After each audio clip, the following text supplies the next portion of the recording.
l'importance des biomarqueurs et de l'approche personnalisée pour le traitement du cancer triple-négatif. À la fin, il va y avoir des cas patients pour aborder les nouvelles stratégies de prise en charge pour le cancer du sein métastatique triple-négatif. Puis ensuite, à la fin, je vais parler des projets de recherche qu'on a au BC Cancer. Et puis, on aura du temps pour les questions à la fin. Alors, les diapos sont en anglais. Je vais faire de mon mieux pour les présenter avec la terminologie appropriée en français, mais s'il y a des mots à un moment donné, vous devrez m'excuser pour utiliser la terminologie anglophone.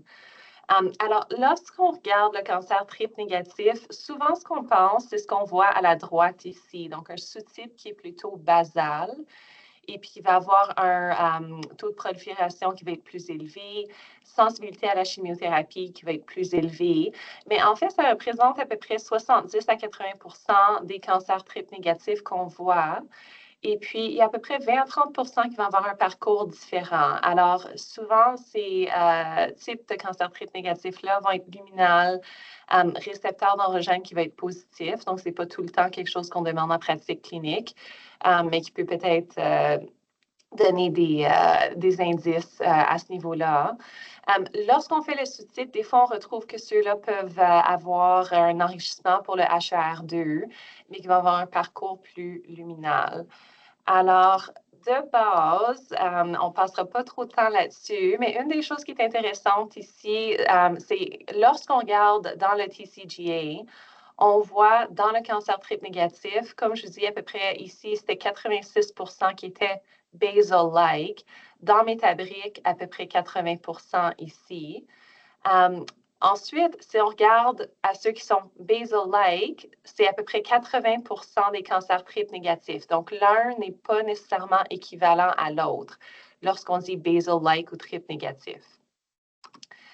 Ça, c'est des données de la Colombie-Britannique. Alors, vous voyez ici que c'est la survie globale pour les patients qui ont été traités en 2003 et 2017. Alors, on a un suivi qui est pas mal assez long, jusqu'à 10 ans. Et puis, vous voyez que la survie globale médiane est autour de 8 mois. Mais ce qui est vraiment décourageant avec cette courbe, c'est qu'on voit qu'il n'y a eu aucune amélioration avec le temps. Alors, cette étude précède le Keynote 355, où est-ce qu'on utilise l'immunothérapie en première ligne, le SG en deuxième ligne, les ADCs en général. Alors, on espère de voir un changement avec le temps. Mais ce qu'on sait, c'est que lorsqu'on regarde au cancer triple-négatif de stage précoce, on sait qu'ils ont le taux de rechute qui est le plus élevé. Mais après ça, on regarde la survie globale, puis c'est la pire survie de tous les sous-types de cancer du sein. Alors, c'est définitivement un besoin non comblé. C'est la raison pour laquelle il y a plusieurs études et essais cliniques pour les patients avec le cancer triple-négatif. Je ne change pas très, très rapidement. Je vais voir. OK, me voilà. Alors, lorsqu'on pense au cancer triple-négatif, ce qu'on voit, c'est que le taux de réponse aux agents qu'on utilise vont être le plus élevé en première ligne et diminuer au fur et à mesure qu'on progresse à travers des lignes de traitement. Alors, si on a un traitement qui va être plus efficace, on aimerait l'utiliser le plus tôt possible dans le parcours de traitement pour ces patientes-là. L'autre chose à noter, c'est qu'on va commencer à avoir un parcours très difficile pour certaines patientes. Alors maintenant, on voit beaucoup plus de présentations de cancer triple-négatif de nouveau. Puis ensuite, il y a un groupe qu'on dit early relapse, donc ceux qui vont avoir une rechute à l'intérieur de 12 mois d'avoir terminé la chimiothérapie, soit adjuvante ou néoadjuvante. Et puis, le dernier concept que je pense qui va être le plus intéressant et qui va changer le plus, c'est ce qu'on appelle heavily pretreated first line. Donc, en effet, si on utilise le standard qui est maintenant Keynote 522, les patientes vont avoir reçu Carbo, Taxol, AC. Puis ensuite, le pembrolizumab avec ça, des fois peut-être aussi le capecitabine. Alors, plusieurs agents chimiothérapeutiques, donc en première ligne, c'est plus vraiment en première ligne parce qu'on sait qu'il va avoir reçu tellement de traitements. Donc, au niveau génomique, transcriptomique, on va voir des changements qui vont être importants. Alors, juste une note ici pour l'ADN tumoral circulant, c'est ce que tout le monde veut discuter maintenant. Toutes les études vont commencer à incorporer une partie de ça dans les translational endpoints ou lorsqu'on regarde comment est-ce que ça, la corrélation avec ce qu'on fait au laboratoire. Alors, dans cette étude, on avait des patients de cancer triple négatif qui recevaient soit de la thérapie néoadjuvante ou adjuvante pour le cancer triple négatif. Et puis, on faisait l'ADN tumoral circulant au moment où il se présentait, avant le traitement et après le traitement. Puis, ce que vous voyez en haut à droite, c'est que les patients qui avaient une réponse pathologique complète, à long terme, excellente en termes de taux de rechute qui était très, très bas. Pour les patientes qui avaient de la maladie résiduelle et qui avaient de l'ADN tumoral circulant, vous voyez, c'est la courbe en bas.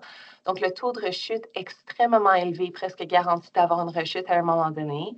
Et en effet, dans notre étude, c'était à peu près 7 mois d'avance qu'on voyait l'ADN tumoral circulant qui ressortait avant qu'on puisse voir une progression objective au niveau radiologique. Alors, ça, c'était avec un hotspot panel. Donc, pour aujourd'hui, on ne discutera pas nécessairement des différentes options. Il y en a certaines qui sont disponibles de point de vue commercial. Il y en a plus qui sont en milieu académique. Mais je pense qu'au courant des prochains 5 ans, ça va être quelque chose qui va venir, qui va faire partie des études, des essais cliniques, surtout pour les patientes avec la maladie résiduelle après la chimiothérapie néoadjuvante. Alors, j'ai mentionné plutôt le Keynote 522. Donc, vous êtes probablement déjà, vous connaissez la pratique. Donc, les patientes maintenant reçoivent le Carbo, Taxol, AC, Pembro, ensuite la chirurgie, puis en adjuvant, ils vont recevoir le Pembro pour compléter l'année. Il y a des essais cliniques qui vont regarder à peut-être enlever le Pembro pour les patientes qui ont une réponse pathologique complète. Alors, j'ai mis les données ici, comme on dit, fresh off the press, de ESMO 2024. Alors, ce qu'on voit, ça confirme les résultats qu'on avait déjà vus par Dr. Schmidt. Donc, à long terme, si on regarde ici à l'analyse de 60 mois, les patientes qui avaient une réponse pathologique complète, on voit une survie qui excède 94 le fait que les patientes avaient de la maladie résiduelle, on voit qu'il y a toujours un avantage de recevoir le pembrolizumab, mais qu'en termes de niveau de récidive, à 5 ans, c'est quand même assez élevé. Donc, on voit sans le Pembro, c'était 65 Ça, c'est la survie globale. Alors, non seulement les récidives, mais en termes de prognostic à long terme, on sait que ça fait définitivement une différence.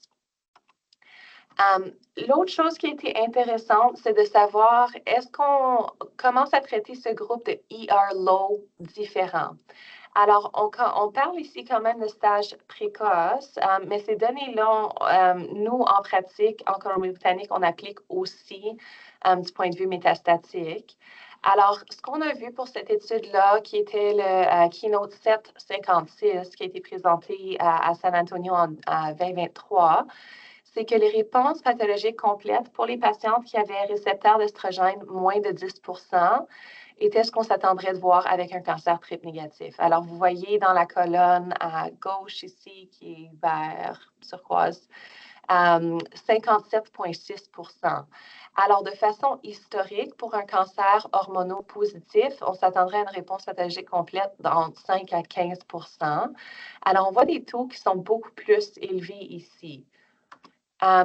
Si on regarde dans le Checkmate 7FL, donc une étude qui était similaire, mais différente, avec le Atezo ici, pas le pembrolizumab, on voit encore une fois que récepteur d'estrogène positif, moins de 10 réponse pathologique complète, ici, 55 Mais ce qui est intéressant avec celle-là, c'est que même en bas de 50 pour l'hormonopositif, on voit des taux de réponse pathologique complète au-dessus de 50 Alors, avec CADETH CDA, donc extérieur de l'INES, définitivement qu'on l'utilise.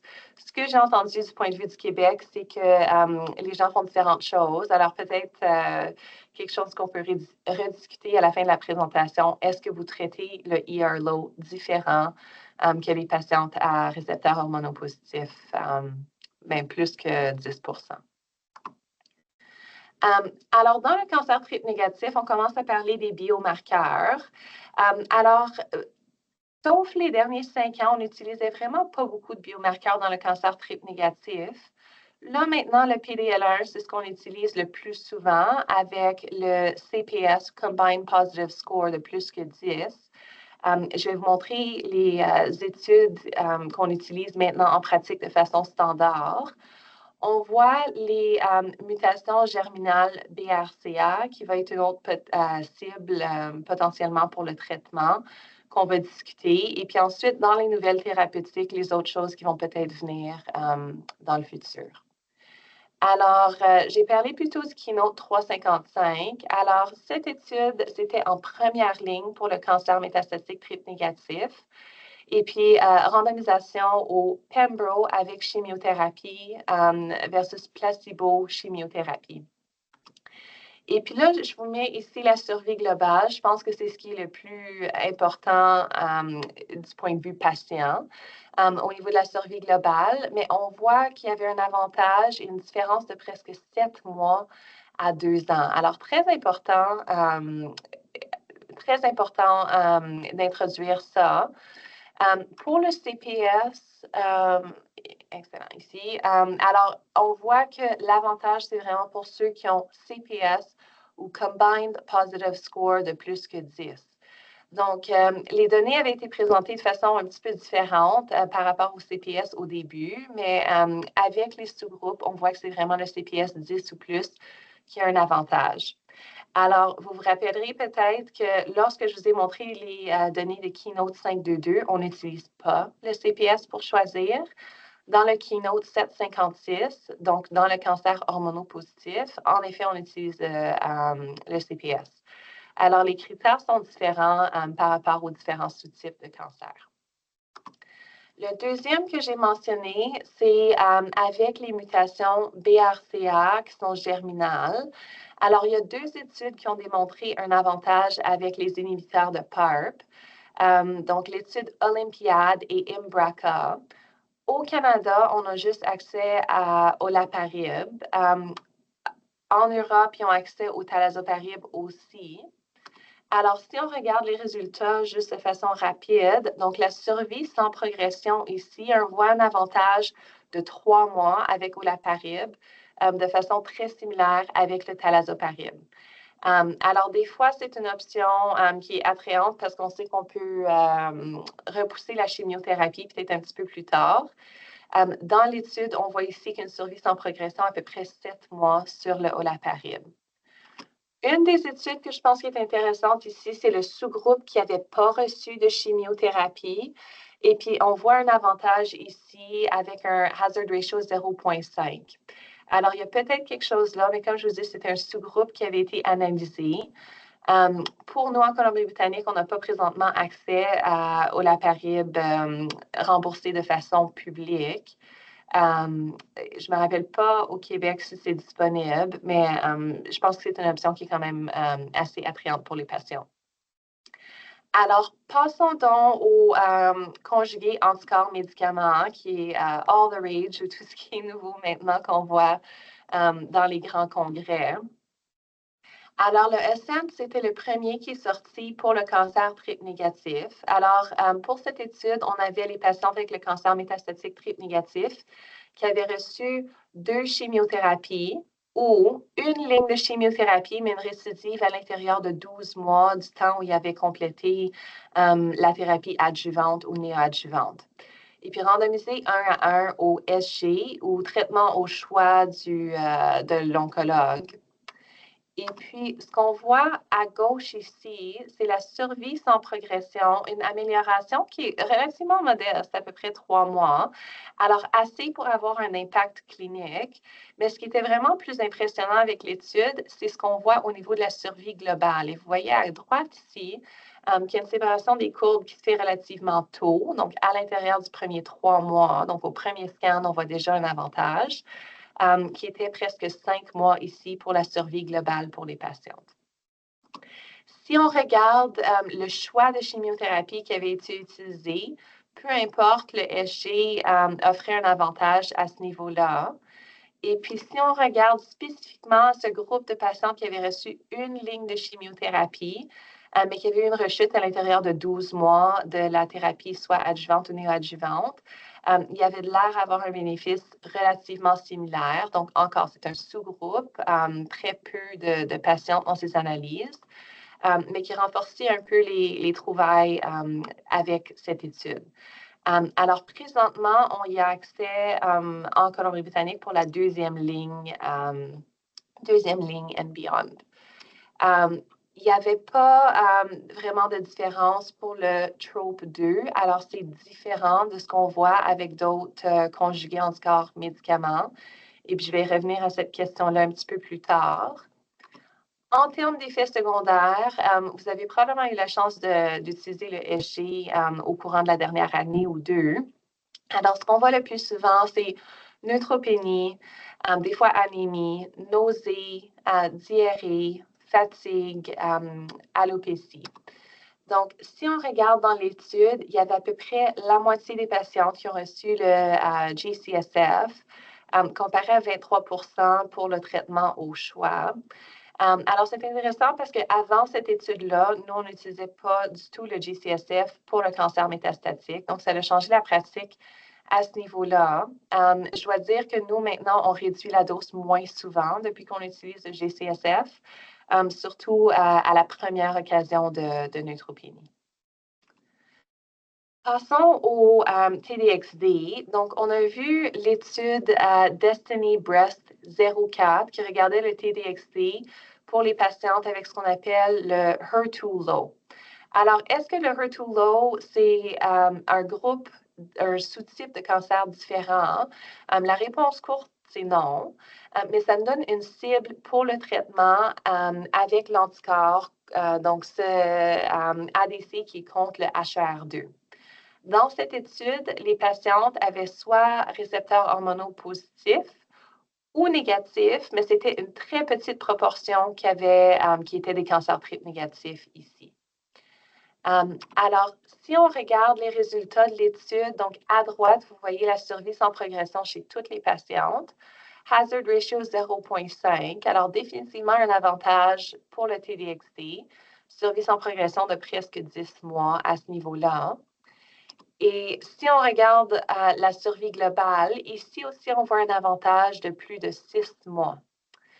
Ce que je veux montrer ici, c'est que dans les patientes avec un cancer triple négatif qui avait été inclus, c'est très, très peu de patientes dans cette étude prospective.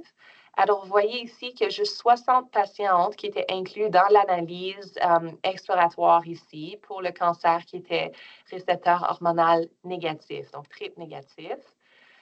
Il y avait de l'air d'avoir un avantage ici aussi, mais il y a juste 40 patientes qui avaient été traitées avec le TDXD. Si on regarde aux effets secondaires, celui qui ressort ou qui est d'intérêt, c'est vraiment la maladie pulmonaire interstitielle. Alors, dans les différentes études de Destiny Breast, on voit que c'est entre 10 à 15 %. Je pense que c'est important de noter que le grade 5, donc il y a eu 3 mortalités à cause du traitement.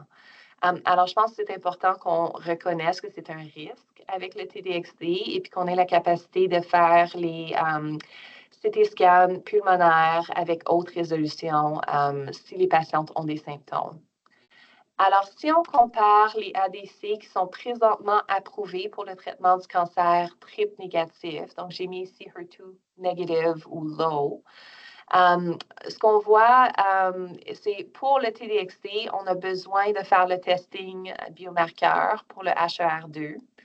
Maintenant, il va peut-être avoir de l'intérêt même à faire le HER2 Ultra Low à leur présentation pour une différente journée, mais je pense que ça va changer peut-être les choses du point de vue pathologie. L'anticorps cible pour le SG, c'est le TROP2. Pour le TDXD, c'est le HER2. Le Drug Antibody Ratio, c'est similaire entre les deux. Le payload, c'est un inhibiteur topoisomerase 1 pour les deux.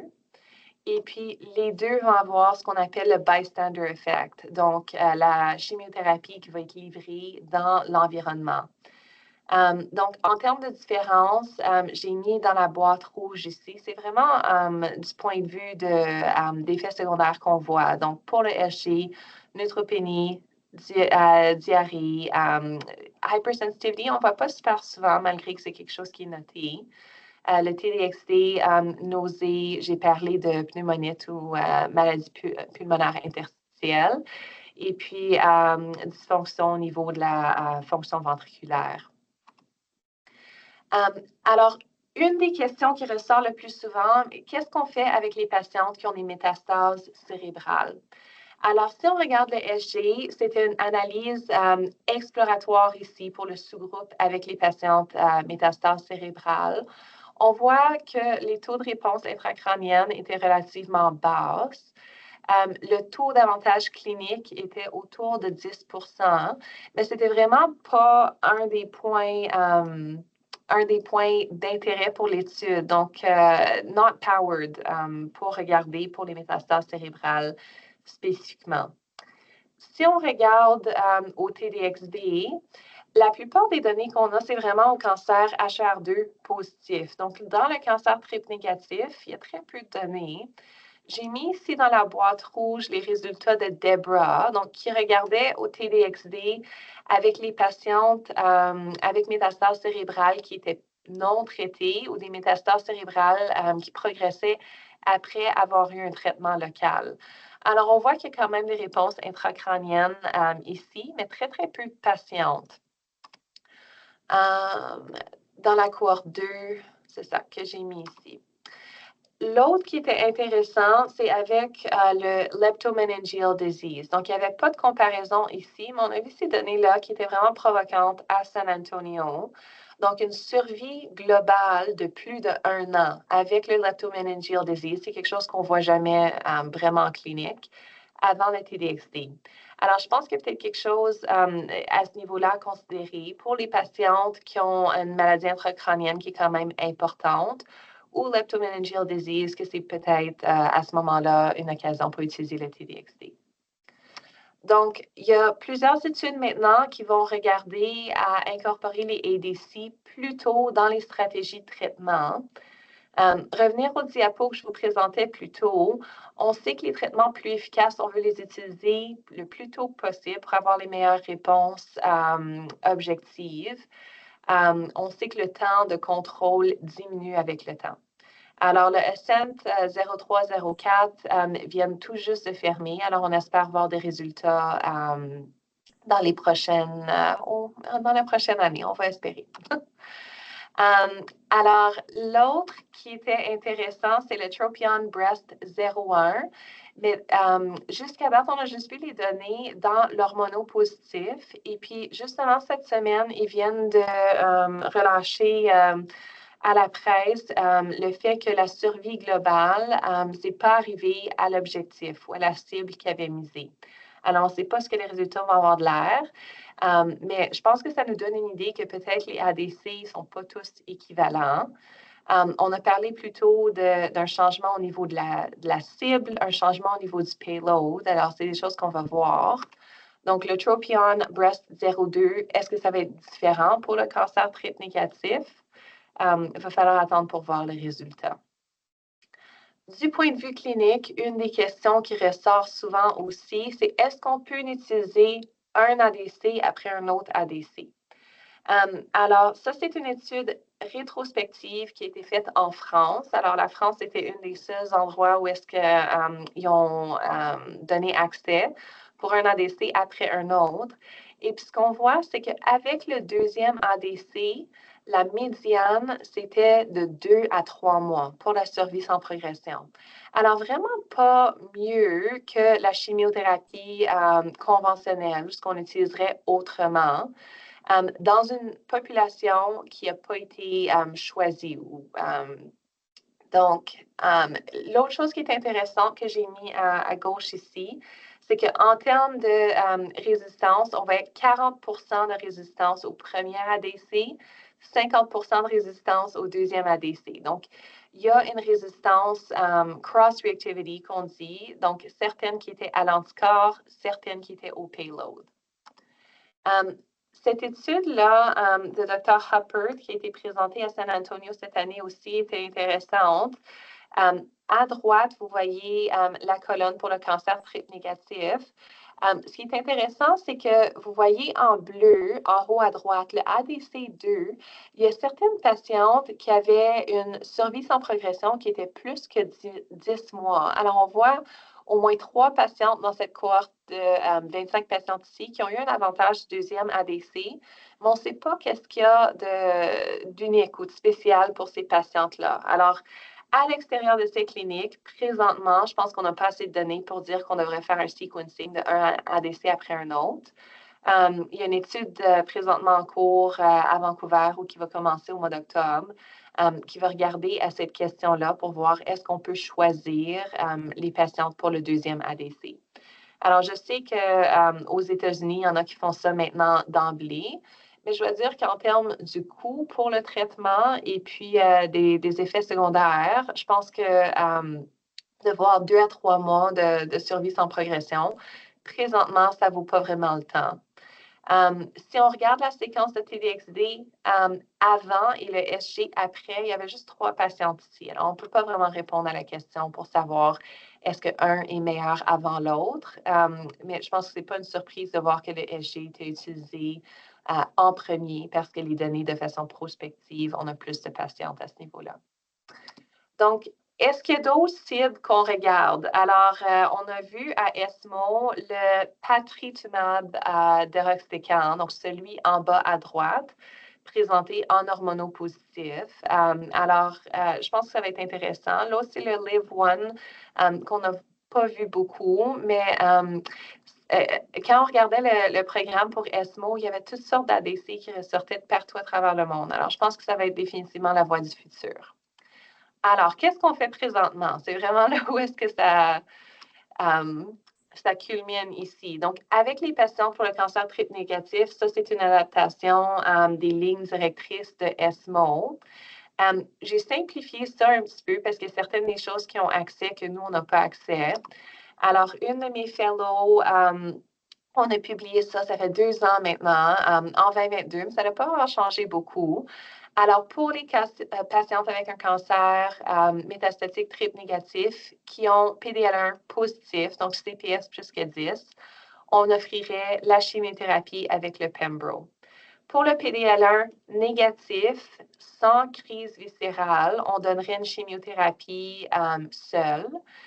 Avec crise viscérale, des fois, on va peut-être donner une chimiothérapie double. Mais on ne voit pas ça aussi souvent qu'on voyait il y a peut-être 5 ans. Pour les patientes avec une mutation dans le BRCA2 qui est germinale, on pourrait penser à offrir un inhibiteur de PARP. Donc, présentement, c'est juste l'olaparib qu'on a disponible. En deuxième ligne, on essaie d'offrir le SG lorsque c'est possible. Alors, si on regarde les autres cibles, on voit en bas à gauche, on a parlé du BRCA. Si on regarde pour donc le MSI High que j'ai mis dans la boîte mauve ici, on voit que c'est moins de 1% des cancers du sein, triple négatif. Le Pembro vient de recevoir de Santé Canada une approbation pour le MSI High, qui est tumor agnostic. On n'a toujours pas accès au niveau remboursement. Et puis, pour le TMB, Tumor Mutational Burden, plus que 10, Le FDA a dit oui, on peut utiliser le Pembro. Présentement, on n'a pas l'approbation pour Santé Canada, malgré que des fois, on va essayer d'avoir accès au traitement pour le Pembro pour ces patientes-là. Pour le récepteur d'androgène, revenir à ce qu'on disait pour ceux qui ont un parcours un petit peu plus luminal, androgène, les études n'ont pas vraiment été super excitantes jusqu'à date. Pour la boîte en bleu juste à côté, donc le PI3K, AKT, P10, on a vu l'étude Capitello 290 à ESMO, puis les résultats étaient malheureusement très négatifs. Alors, le capivasertib, dans cette indication-là, ne poursuivra pas aux autres études cliniques. Alors, je n'ai pas mis les diapos ici, mais s'il y a de l'intérêt, vous pouvez voir que ça a été présenté à ESMO. Et puis, on a parlé des conjugués en score médicaments. Alors, je pense qu'il va il va en avoir plusieurs qui vont sortir au courant des prochains 5 ans. Si on regarde aux choses qui sont moins fréquentes, et puis on utiliserait NGS ou sequencing, Next Generation Sequencing, les fusions NTRK, c'est encore moins de 1% des cancers du sein qu'on voit. Alors, ça, c'est de 2018, puis les catégories, c'est plus ou moins les mêmes. Alors, dans les dernières 10 minutes, je vais passer à travers des cas qu'on a traités ici à Vancouver et puis la recherche qu'on fait. Alors, le cas que je vous présente ici, c'est d'une patiente de 43 ans, préménopausée, postpartum d'à peu près 18 mois, qui a une masse au sein à peu près 3 semaines, commence à avoir des segments au niveau du mamelon. Autrement, en bonne santé, antécédent familial de cancer du sein chez une tante maternelle. Alors, elle a la mammographie, l'ultrason et la biopsie qui confirment un cancer de haut grade triple négatif. Et puis, à l'imagerie, on voit que ce cancer-là est à peu près 8,5 cm avec une atteinte des ganglions lymphatiques relativement bas. On a accès au PET scan à Vancouver. Alors, on utilise souvent le PET scan pour faire l'imagerie de base. Alors, vous voyez ici le sein à droite, il y a une grosse lumière au niveau du sein. Alors, on voit qu'il y a un cancer qui est très, très actif à ce niveau-là. Alors, cette patiente-là, c'était avant le Keynote 522 soit disponible. Alors, elle reçoit de la chimiothérapie néoadjuvante, donc Carbo, Taxol, AC. Et puis, ensuite, elle va à la chirurgie. Et puis, on voit que à la pathologie, elle n'a pas atteint une réponse pathologique complète. Donc, elle a de la maladie résiduelle dans le sein et dans les ganglions lymphatiques. C'est important, j'ai mis une note ici juste pour le mentionner, d'envoyer pour l'analyse génétique. Non seulement parce qu'on a accès aux cibles pour le traitement, donc avec une mutation BRCA qu'on pourrait donner peut-être le olaparib, mais aussi parce qu'en termes de chirurgie et de prévention, c'est quelque chose qui va être important puis du point de vue familial. Alors, à ce moment-là, elle reçoit 8 cycles de capsabine. Ça, c'est en novembre 2020. Janvier 2022, elle se présente avec une toux, dyspnée, et puis elle a eu une infection respiratoire, mais elle a un rayon X qui démontre une masse au niveau du poumon droit. Le CT scan démontre cette masse aussi. Donc, une biopsie confirme que c'est une récidive du cancer triple négatif, qui est PD-L1 positif, CPS plus que 10. Cette patiente a choisi de payer pour le Foundation One Liquid pour voir s'il y avait d'autres cibles pour le traitement, malgré que, je dois dire, ça n'aurait pas changé le choix de traitement en première ligne. Ici, on voit une mutation P53 qui est relativement fréquente. C'est ce qu'on voit le plus souvent dans ces analyses-là de Foundation One ou de panel. FGFR amplification, présentement, qui a très peu d'implications du point de vue clinique. Alors, vous voyez ici, sur votre écran à gauche, la masse pulmonaire. Alors, la rechute, ça a été à l'intérieur de 14 mois de sa dernière chimio.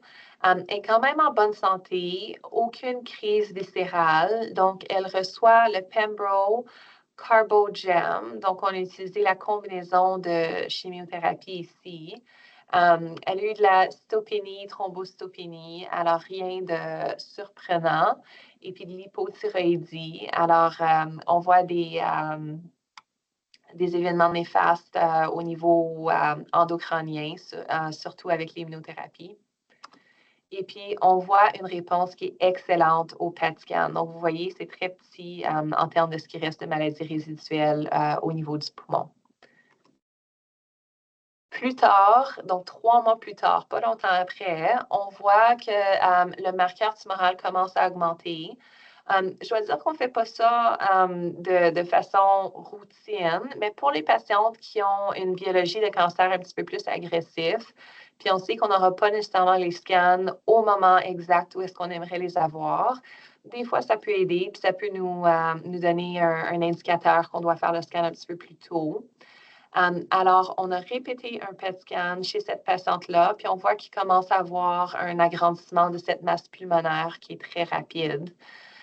Donc, elle a été changée en deuxième ligne au SG. Donc, vous voyez la masse de un PET scan comparé à l'autre, qui est vraiment impressionnant. Donc, changement à l'intérieur de 3 mois. Avec le SG, elle a eu un petit peu de nausée, diarrhée, mais avec l'imodium pour la diarrhée, on utilise une tripthérapie pour la nausée, donc le NK1 receptor antagonist. Et puis, neutropénie qu'on a donné, on a commencé le GCSF. Donc, cette patiente-là, c'est une de mes patientes que j'ai traitée le plus longtemps avec le SG. Donc, elle est rendue maintenant 2022, donc ça fait plus qu'un an et demi. Encore super bien. Alors, elle a été enrôlée dans notre programme d'oncogénomique personnalisé. Alors, j'ai mis un petit peu le schéma pour voir la progression à travers le programme pour les patientes qui participent. Donc, ce n'est pas seulement pour le cancer du sein, malgré que les données que je vous présente aujourd'hui, c'est particulier pour le cancer du sein. Alors, on doit avoir une biopsie fraîche pour pouvoir faire l'analyse, et puis on analyse le génome et le transcriptome en entier. Alors, on a présenté les résultats préliminaires. Ça, c'est pour tous les types de cancer du sein dans Annals of Oncology ici en 2022. Mais plusieurs analyses qui sont encore en cours avec cette étude-là. Alors, qu'est-ce qu'on a retrouvé avec cette analyse de génome transcriptome en entier? Je montre ici, pour les cas qui avaient été analysés pour ce qui a été publié, c'était 139 cas de cancer du sein. Vous voyez en mauve en haut qui est informative, donc de l'information qui peut être utilisée d'une façon ou d'une autre. La plupart de l'information qui ressortait de ces analyses-là était ce qu'on disait actionable. Mais actionable, ça peut dire qu'on aurait choisi un traitement qu'on aurait choisi de toute façon, ou peut-être qu'on aurait décidé de ne pas choisir une certaine chimiothérapie parce que l'analyse nous dirait que ça ne fonctionnera peut-être pas. Ce qui était le plus intéressant ici, c'est en bas, vous voyez l'expression. Donc, le plus souvent, donc chaque barre représente une patiente individuelle. Mais les données qu'on recevait au niveau du transcriptome, de l'expression, c'est où est-ce qu'on avait le plus d'informations qu'on trouvait qui étaient ce qu'on dit actionable, donc dans différents pathways impliqués pour le cancer. L'autre chose qui est intéressante, c'est qu'on voyait les signatures qui étaient différentes. Donc, vous voyez dans le milieu la signature 3, la barre bleue qui est le cancer négatif. On voit beaucoup plus de signature 3 qui est cette signature de BRCA 1 ou 2. On sait que ces patientes-là n'avaient pas une mutation BRCA 1 ou 2. Donc, si on regarde dans les analyses moléculaires, on verrait qu'à peu près 50% des patientes auraient peut-être ce qu'on dit le HRD phenotype ou homologous recombination deficiency. Alors, est-ce qu'il y aurait peut-être un rôle pour des agents qui vont cibler le dommage à l'ADN? Donc, c'est une des questions qui ressort. Donc, présentement, il y a une étude qui va ouvrir, je dis en cours, mais qui va ouvrir au mois d'octobre, qui regarde aux mécanismes de réponse et de résistance au SG en première ligne pour les patientes avec le cancer triple négatif, avec l'analyse du génome et transcriptome en entier. Alors, juste pour vous montrer ce qu'un de ces rapports-là a de l'air, alors, vous voyez ce qu'on met le Tumor Summary. Donc, le contenu tumoral, on aimerait que ce soit au moins 30 pour avoir une analyse qui est fiable. Ici, le sous-type qui est basal, donc pas surprenant. On voit en bas à droite le génome TMB qui est 9, donc qui est relativement assez élevé, malgré que 10 ou plus, c'est où est-ce qu'on penserait utiliser l'immunothérapie en premier. Du point de vue clinique, on ferait juste le PDL1 à ce niveau ici. Donc, on met une liste des cibles qu'on a, cibles thérapeutiques possibles. Ça ne veut pas dire qu'on a nécessairement accès à toutes ces drogues-là, mais ça serait des choses qui seraient d'intérêt. Donc, le Pembro ici, on avait accès au Pembro parce que le PDL1 était positif. L'autre chose qui était intéressante, c'est qu'on voyait une signature qui était élevée pour le Homologous Recombination Deficiency. Alors, est-ce qu'on utiliserait plus des agents platine ou inhibiteurs de PARP si on y avait accès? Présentement, on y a juste accès pour les mutations BRCA pour le cancer du sein, malgré que dans d'autres types comme le cancer de la prostate, cancer de l'ovaire, ce n'est pas limité aux mutations germinales de BRCA. Alors, on a un pathway qui a de l'air comme ça. Donc, on montre les différents pathways, puis où est-ce qu'on pourrait agir. Et puis, pour cette patiente-là, comme je vous dis qu'il y avait une signature qui était impressionnante avec le SG, vous voyez qu'elle avait une maladie sous-cutanée qui était pas mal étendue. Et puis, la réponse ici de avril à octobre, 6 mois, elle a une réponse clinique presque complète. Alors, qu'est-ce qui est unique pour cette patiente-là? C'est ce qu'on essaie de découvrir maintenant, c'est de savoir pourquoi il y en a qui vont avoir une réponse qui est beaucoup plus prononcée ou impressionnante avec le SG dans ce cas ici. Ça, c'est un autre rapport qui était d'intérêt. On voit le BRCA2 ici, qui a une mutation somatique. Alors, encore peut-être une cible qui pourrait être considérée pour le traitement. Off-label, donc définitivement important de spécifier que ça fait toute partie de nos essai clinique. Donc, c'est off-label à ce niveau ici. L'autre chose qu'on avait regardé ici, c'était pour le TROP2. Donc, on voit le gène qui va coder pour le TROP2, qui avait une amplification ici. Alors, est-ce que ça pourrait indiquer une meilleure réponse pour le SG? Les études que je vous ai montrées plus tôt avec le TROP2, c'était vraiment au niveau IHC. Donc, ici, au niveau de l'expression dans l'ARN, est-ce que ça pourrait peut-être avoir une meilleure réponse? Alors, on a le pathway ici, puis j'ai mis spécifiquement pour le TROP2. On voit qu'il y a 7 copies en plus, donc en termes de percentile dans tous les cancers qu'on a, comparé au TCGA qui serait dans le 96e percentile. L'autre chose que notre étude démontre, c'est souvent des variants dans d'autres gènes qui sont d'intérêt. Donc ici, on a vu une déficience DPYD. On sait qu'avec le capecitabine, qui peuvent avoir des effets secondaires qui sont pas mal sévères pour ceux qui ont des PYD. Présentement, à Vancouver, on teste juste pour 4 variants. On sait que surtout dans des populations ethniques différentes, qu'il y en a probablement plus que ce qu'on teste présentement. Alors ça, c'est de la recherche qui est en cours aussi. Alors, pour notre étude, il va y avoir aussi l'incorporation, j'ai mis en bas de l'ADN tumoral circulant qui va être d'intérêt. Alors, on va voir s'il y a des choses qui vont nous aider à prédire qui est-ce qui pourrait avoir un avantage, surtout avec les ADC en première ligne. On attend toujours les études des ADC en première ligne. Et puis, qu'est-ce qu'on peut faire au niveau de la résistance pour les ADC? Alors, certains des diapos ont été partagés par les médecins que vous voyez à gauche. Alors, je vais définitivement mettre leur nom. Et puis, toutes les organisations qui nous ont offert des fonds de support pour les essais cliniques et la recherche qu'on fait présentement. Alors, je vais fermer la présentation et puis je vais arrêter de partager. Comme ça, je peux voir les questions qui ressortent. Oh, merci beaucoup, Dr. Levasseur. Franchement, c'est intéressant de voir l'utilisation de la génomique puis de l'oncologie personnalisée. On voit que c'est vraiment aux portes, aux portes de la clinique de tous les jours. Est-ce qu'il y a des questions parmi mes collègues? Oui, moi, j'ai une question. Allô? Oui, Tu allez-y. m'entends? Oui.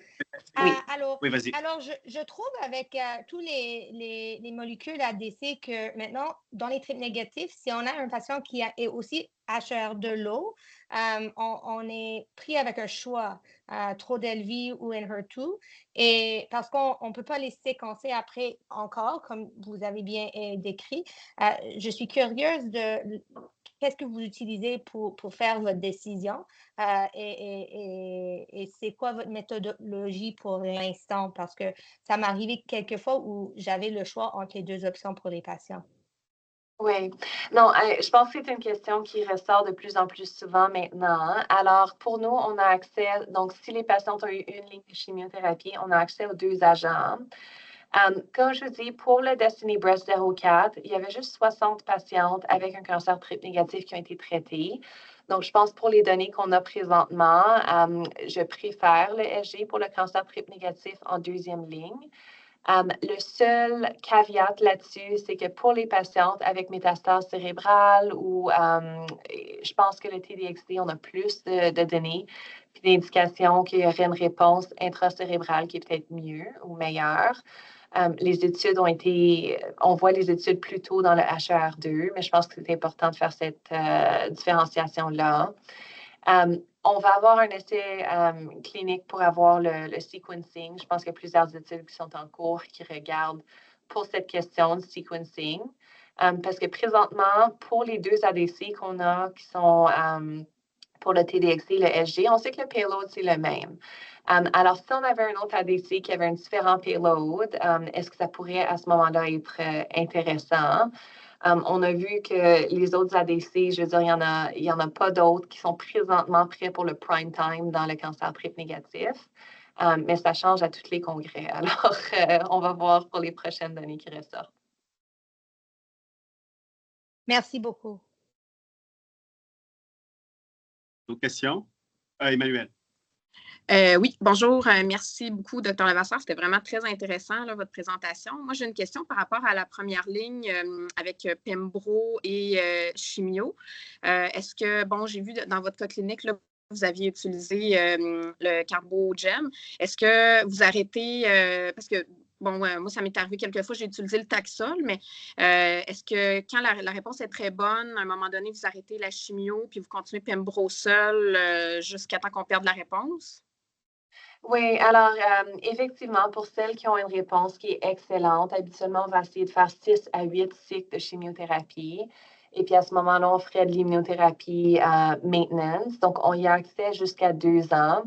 Je dois dire que jusqu'à date, j'ai juste une patiente qui a été capable de rester passer les 2 ans et puis que j'ai appliqué. Donc, la plupart vont avoir une récidive qui va être plus tôt que ça. Mais définitivement que la chimiothérapie indéfiniment pour les patientes, c'est très difficile. Alors, je pense que les inhibiteurs de PARP, pour ceux qui ont une mutation BRCA, c'est définitivement intéressant. Donc, si on a accès en première ligne, c'est ce que j'essaie de faire. Et puis, on a été capable d'avoir le Pembro avec chimiothérapie en 2e ligne, spécifiquement pour ces patientes-là BRCA, mais c'est des cas individuels qu'on regarde un à la fois. Donc, il faut soumettre au niveau provincial pour les revoir. Merci. Ashley, c'est une 2e main ou? Oui, pourquoi pas? C'est moi encore. Je vais ouvrir mon caméra. Désolée, je suis de garde, donc je suis sur l'étage. Le plus qu'on utilise cette nouvelle première ligne avec le Pembro pour les patients, je vois que c'est beaucoup plus difficile à tolérer, particulièrement le début, le carbotaxol Pembro. Beaucoup de réactions allergiques, beaucoup d'intolérances.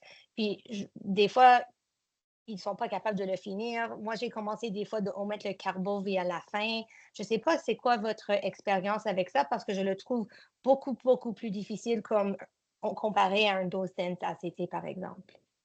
Oui. Non, je veux dire, c'est définitivement un régime qui est quand même assez difficile du point de vue chimiothérapie. Il y a des patientes, on parle du Keynote 522, mais il y a des patientes qu'on a eu à transfuser. Donc, avec un stage précoce, c'est définitivement pas ce qu'on aime faire.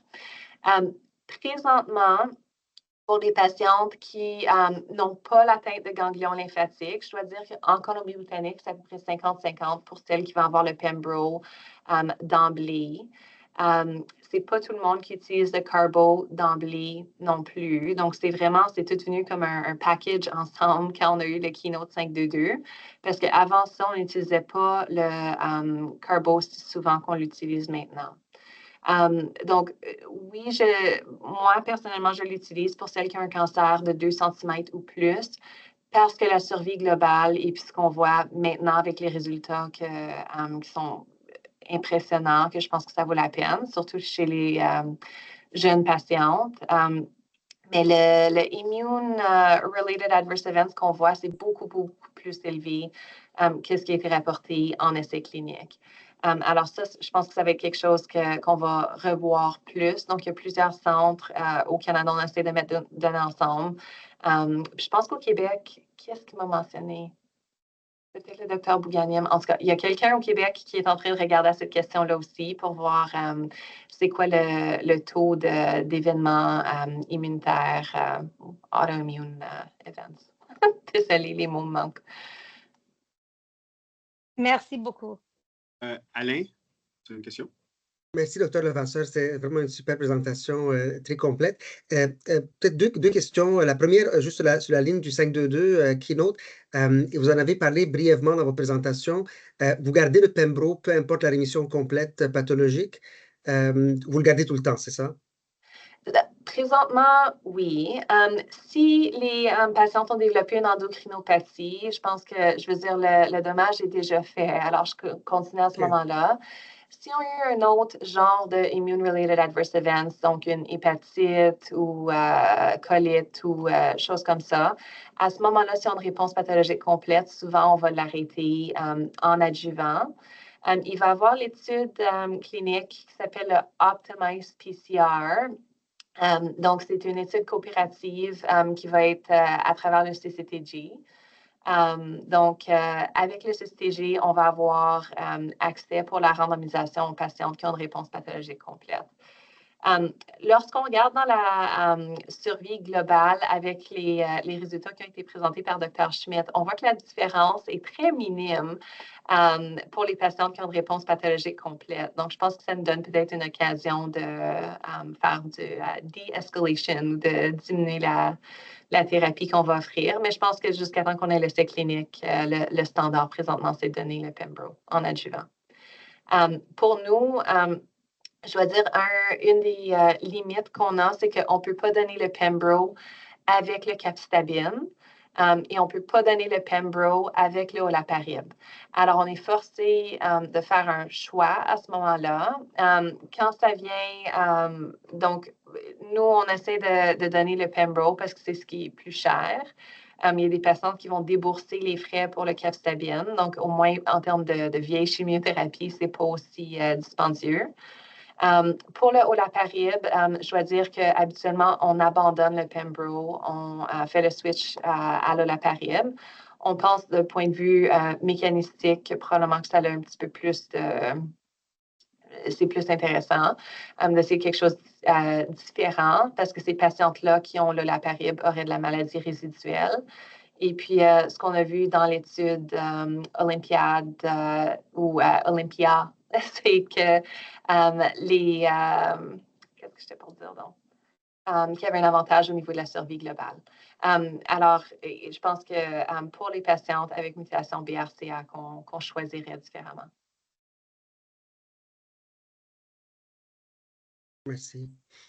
Si je peux me permettre, il n'y a pas d'autres mains. Pour le SG, est-ce que vous commencez toujours à pleine dose ou selon l'âge de la patiente et les COG, vous changez la dose? Oui. Gilead n'aimerait peut-être pas la réponse, mais je vais dire que pour les jeunes patientes, pour les patientes qui n'ont pas eu beaucoup de traitement avant, on essaie d'utiliser la pleine dose. Pour mes patientes qui sont ECOG 1, 2, qui sont un petit peu plus avancées, on commence à 75 %. Le problème, c'est que si on commence plus bas, souvent, on ne va pas essayer d'augmenter la dose plus tard. Alors, les patients deviennent habitués à la dose de 75 % et puis souvent, c'est ça qui se garde en avance. Avec le Keynote 522, je pense que c'est important de reconnaître ce groupe qui est heavily pretreated first line parce qu'on va voir qu'il va y avoir des cytopénies, ça peut durer. Souvent, les rechutes, on va les voir à l'intérieur de 12 à 18 mois. Alors, ils ont déjà eu beaucoup de traitements. Puis je trouve que c'est chez ces patientes-là qu'on voit plus de difficultés avec les cytopénies. Merci. Merci beaucoup, Alain, Ashley et Emmanuel, pour vos questions. Est-ce qu'il y a d'autres questions? Commentaires? Ben, je ferais peut-être juste un commentaire, si vous pouvez prendre 30 secondes, ceux qui ne l'ont pas fait, pour remplir le formulaire d'appréciation. Là. J'ai mis le lien dans le chat. Là. Vous avez juste à cliquer dessus, ça va vous diriger directement. Ça serait apprécié. Parfait, parfait. Alors, on remercie Gilead pour l'organisation de la présentation. Je vous remercie, Dr. Levasseur, pour l'excellente présentation. Je pense qu'on a vraiment apprécié les lignes directrices, puis voir comment est-ce que éventuellement les algorithmes de pratique vont être intégrés de la génomique, et puis ça va être l'oncologie personnalisée. Donc, merci beaucoup pour la présentation, puis merci tout le monde d'être venu. Je vous oublie pas d'aller sur le chat pour l'évaluation. Merci beaucoup. Bonne journée à tous. Merci, bonne journée. Bonne journée. Merci. Merci, Dr. Merci, Levasseur. Dr. Levasseur. Merci beaucoup. Hein. Je vous souhaite une belle journée. Ouais. Oui, merci. Vous autres aussi. Pierre, je t'enverrai un message. Puis, si je peux me permettre, Dr. Levasseur, vous avez dit si Gilead n'aimera pas ça, mais je pense qu'on apprécie ce genre de commentaires. Sincèrement. Puis, en tout cas, moi, je le prends pas mal. Je pense que ce qui est important, c'est de faire pour le bien des patients et d'ajuster la dose en fonction du patient qu'on a.